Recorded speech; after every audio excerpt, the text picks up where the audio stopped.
Helmet પહેરીને જ નીકળીશ અને મારા કોઈ પણ વાલી મમ્મી પપ્પા ભાઈ બહેન જ્યારે પણ નીકળશે ત્યારે હેલ્મેટ પહેર્યા વગર બહાર નીકળવા દઈશ નહીં.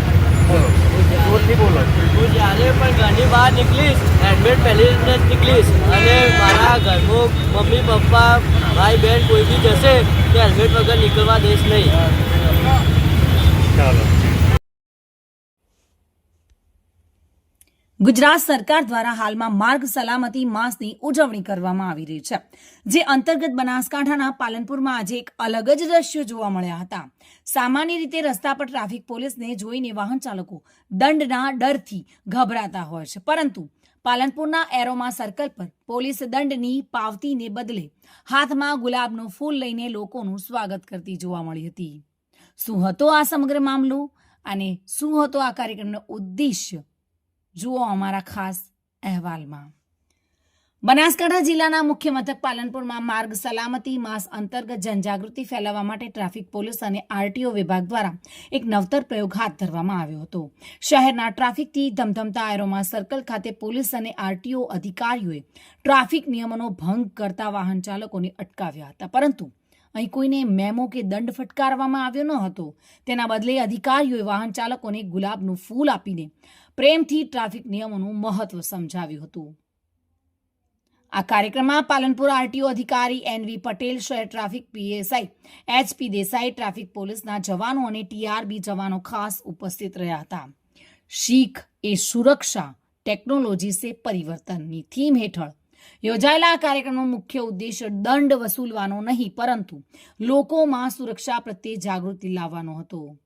અધિકારીઓએ 2 વ્હીલર અને 4 વ્હીલર ચાલકોને સમજાવ્યું હતું કે ઘરે તેમની કોઈ રાહ જોઈ રહ્યું છે, તેથી પોતાની અને પરિવારની સુરક્ષા માટે હેલ્મેટ અને સીટ બેલ્ટ પહેરવા અત્યંત આવશ્યક છે.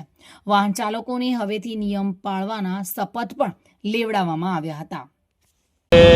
દર વર્ષે સરકાર શ્રી માર્ગ સલામતી માસ ઉજવે છે, એના અનુસંધાને આજે ગુલાબ વિતરણનો કાર્યક્રમ રાખેલો છે અને જાગૃતિ એ ફેલાવવામાં આવે છે કે દરેક 2 વ્હીલર ચાલક અને 4 વ્હીલર ચાલક સીટ બેલ્ટ અને હેલ્મેટ પહેરીને જ નીકળે એ માટેની જાગૃતિનો આજનો કાર્યક્રમ છે. અને આખા માસ દરમિયાન આવા કન્ટિન્યુઅસ કાર્યક્રમો જનજાગૃતિના ચાલુ જ રહેશે.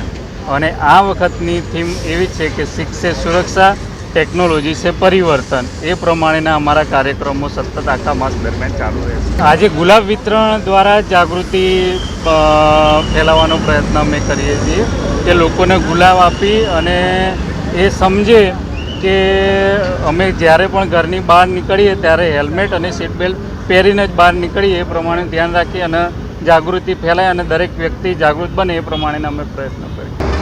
આજે અમને દંડ નહીં પણ ગુજરાત પોલીસે એક ગુલાબ આપીને અમને એ શીખ્યું કે તમારી જિંદગી કેટલી કિંમતી છે. આજે દંડ નહીં પણ આજે ગુલાબ આપીને એ કીધું કે તમારી જિંદગી કેટલી કિંમતી છે.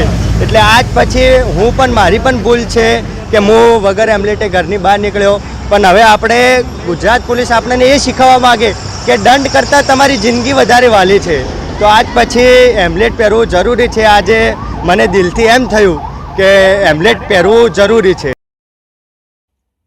દિનેશ રાણા સાથે bureau report, today Gujarati news.